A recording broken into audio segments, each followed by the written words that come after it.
नमस्ते।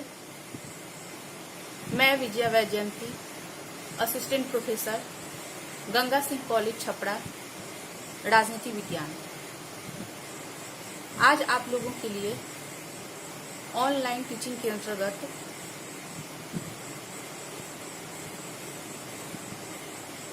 महात्मा गांधी व्याख्यान में महात्मा गांधी के आर्थिक विचार, जो कि स्नातक प्रतिष्ठा प्रथम वर्ष के दूसरे पत्र के सिलेबस से है, उस पर व्याख्यान दे रही हूँ। महात्मा गांधी के आर्थिक विचार।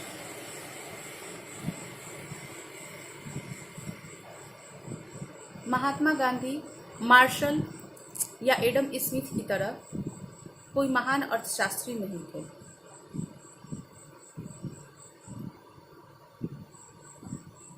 फिर भी उनके आर्थिक विचार काफी महत्वपूर्ण हैं।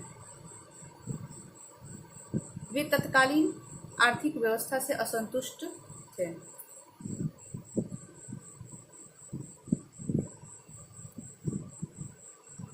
शोषण पर आधारित होने के कारण वे पूंजीवादी व्यवस्था को उचित नहीं मानते थे। उनके अनुसार पूंजीवादी व्यवस्था में वर्ग संघर्ष की भावना कार्य करती है, जिससे समाज में शांति व्यवस्था नष्ट हो जाती है। महात्मा गांधी ने समाज में संपत्ति के असमान वितरण पर क्षोभ प्रकट करते हुए आर्थिक समानता पर बल दिया। उनके अनुसार आर्थिक समानता का अर्थ था सभी मनुष्य की बुनियादी आवश्यकताओं की पूर्ति, और इसके लिए उन्होंने राजनीतिक विकेंद्रीकरण की तरह ही आर्थिक विकेंद्रीकरण पर बल दिया। आर्थिक विकेंद्रीकरण का अर्थ है आर्थिक क्षेत्र में बड़े उद्योगों के स्थान पर कुटीर उद्योगों की स्थापना करना। गांधी जी केंद्रीकृत औद्योगिक व्यवस्था के पक्षधर नहीं थे,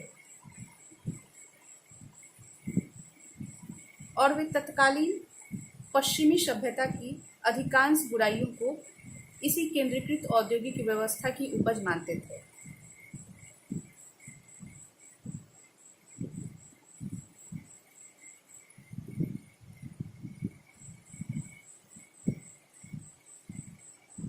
उनके अनुसार एक अहिंसात्मक राज्य में जिस सभ्यता और आध्यात्मिक मूल्यों का पोषण होगा, उसमें कुटीर उद्योगों की व्यवस्था ही अच्छी तरह से काम कर सकती है।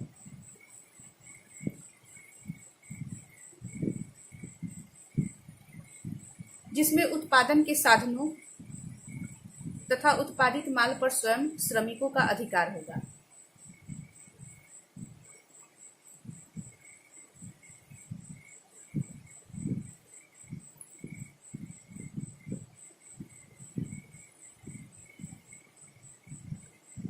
गांधी जी का मानना था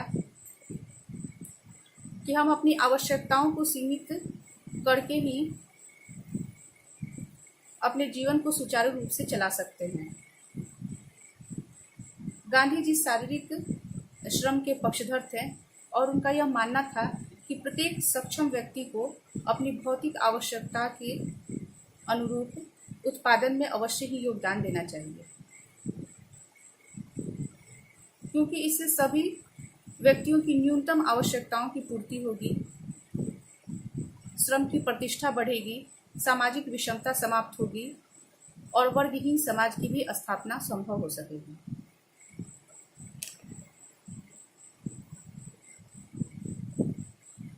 गांधी जी के अनुसार मनुष्य अपनी इच्छाओं पर नियंत्रण रखकर ही उनकी पूर्ति कर सकता है।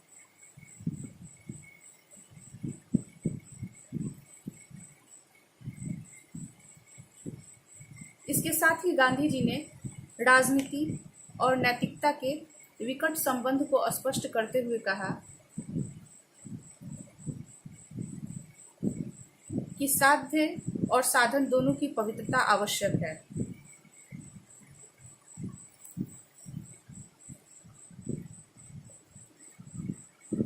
जबकि मैकियावली का विचार था कि यदि हमारे साध्य पवित्र होंगे तो साधन भी अवश्य ही पवित्र हो जाएंगे।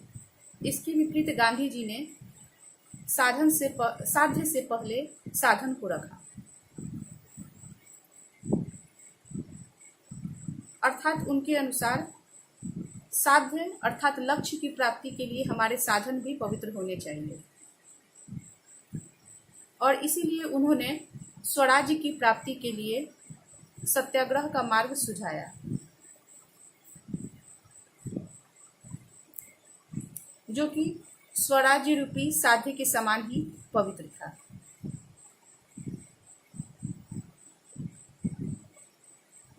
धन्यवाद।